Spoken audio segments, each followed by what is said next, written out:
What's going on, guys? Welcome back to NolanTCG, and we are back here today for another deck profile, and this time it's for Plunder Patrol. So over the last weekend, a few of my friends went away to sneak peeks in the area and managed to pick me up some Black Eyes, so I have the deck profile a day early before the set comes out for you. And yeah, ultimately, deck good. Deck pretty good. Like, it does get a bit of a power boost from the Black Eyes. It does lock you into Plunder Patrol harder. Like, yes, Whitebeard locks you into Plunder Patrol, but Black Eyes also does. And it is really just an extender. It's not a card that's going to be a one-card starter for you, so you do have to play more consistency options. But overall, the deck's decently powerful now. It's not super bad against like hand traps and stuff, because you do have a little bit of recursion. And of course, it's always fun. But before we get started, as always, please remember to drop down below and hit that subscribe button if you are new here, because we are always happy to have new people to the channel. And let's get on into the deck profile. Okay, so starting us off for the deck profile, we of course have the 3 copies of Redbeard. Does summon from the opponent's, or from the extra deck on your opponent's turn, based on the attributes they control. Hopefully you can manipulate their attributes a little bit with booty, but sometimes you can't do that. It does also equip, turning on a lot of your effects that require the equips to become quick effects, so card is overall pretty good.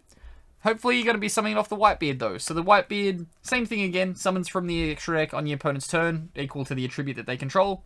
However, this one does also special summon from the deck. That does lock you to Plunder Patrol monsters, so it does lock you out of some extra deck options, but it's not super bad. Like, you do have negates to play with in the Plunder Patrol archetype, as well as some banishes, so you can't really complain.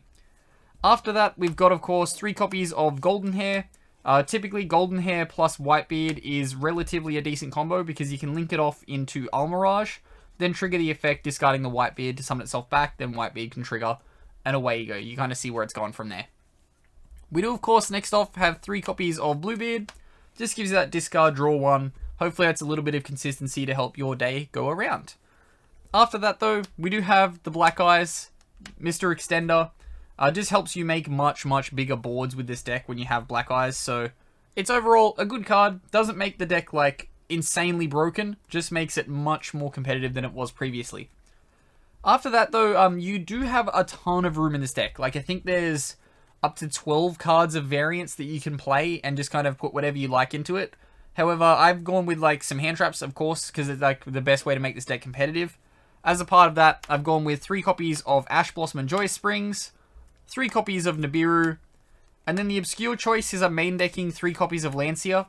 At the moment, a lot of my locals is playing stuff that relies on banishing, like Thunder Dragon, there's like Chaos Thunder Dragon, of course.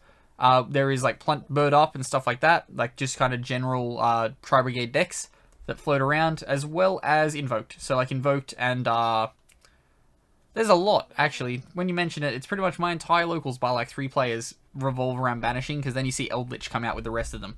So of course we have the Lancia to hopefully slow them down. Then next off, we've got 3 copies of Shipping. This is your fusion spell, also gets you access to your equip spell. So it does 2 things. Most of the cards in this deck do 2 things. Good cards. Then we have 3 copies of Shipyard. Gets you that discard to get you the add. Hopefully you're popping off on that discard, going full ham. Full combos are good. Discard for cost? No. Yes. This does discard for cost, but you get pluses off it, which is where I was going there. After that, we play 2 copies of Emblem. Reason why we're playing 2 copies of Emblem is because we're playing Desires in this build, so you will need to typically play more than one of these cards, so you don't want to banish both of them, or all of the ones you play. If you do banish both, it's going to be rough, but unfortunately it's just kind of the case that you go with when you're playing a Desires build. It's the gamble you take. For our Power 1-ofs though, we're playing 1 copy of Called by the Grave, 1 copy of Terraforming, and 1 Feather Duster. So these 2 are a part of that variance that I mentioned earlier, where you can just kind of play anything you like. For all of those cards, of course, specialize them to your locals. Don't just copy like the cards that I've put in. Simply because the cards that I've put in are like specific for my locals, they might not be better for everyone. So really look through what you're going to be playing against and adjust accordingly to that. After that though, we do play the 3 copies of Pot of Desires. Of course, Pot of Desires, consistency. You're just playing 3 of all like the important stuff anyway, so Desires doesn't really matter. It could hurt you a little bit in the long run. You could consider playing something like what's the water one? Moray of Greed. That could be a choice, but overall, you're only playing, what, 15... You're playing 15 waters, and all of them are hopefully some form of being able to play. So playing the 3 copies of Pot of Desires just seems correct at the moment. Then after that, though, we are playing 2 copies of Booty. Again, you don't want to banish both of these off Desires, because it does help you control the match. However, if that does happen, it does happen. It's the reason why we're playing 2. Okay, next off we have the extra deck, and of course, 3 copies of Plunder Patrol Captain. The card is incredibly easy to make now because you just have those free extenders in the case of like Black Eyes and stuff like that. Of course, to make it, we do have the 1 copy of Almirage to help with a few combos. Almirage isn't super important, but it does turn like mediocre hands into very good hands because it gives you a way to like link off a Plunder Patrol that's not doing anything for you, and then that combos off because then they can trigger discards, and then you can kind of get all the effects going. You're not just locked with like, oh, I can only summon 1 Plunder. You just go into Almirage and your day gets better. Next off, we've got 3 copies of Moerk, your Banish for monsters. Overall, like, the card is your primary form of disruption that you're going with in the early turns. It is dark as well, so it is relatively easy to access. Hopefully you're getting it off Redbeard, so you can Redbeard equip, make it a quick effect so that on your opponent's turn you can start to interrupt them during their combos. It does give you that Dingirsu-like protection effect as well when it is hard made, but that's not going to be coming up massively a lot of the time. Next off, though, we do have 1 copy of Bahamut Shark with the Totally Awesome. Because you're playing a water deck, they're all level 4s. There can be the odd times that you can go into a Bahamut Shark and make the Totally Awesome. We do also have an Abyss Dweller in here. So the reason why we're playing a Abyss Dweller is not to floodgate out the extra deck. It's because both materials of this card will be water, and it will gain attack. That's the reason why. Definitely. Because we're not going to turn it into Zeus, because Zeus is up next. We are playing a lot of Power Xyz. Moerk can also get very big in like the mid to late game, so slapping down a Zeus is always a possibility if you need to like go hard control the game.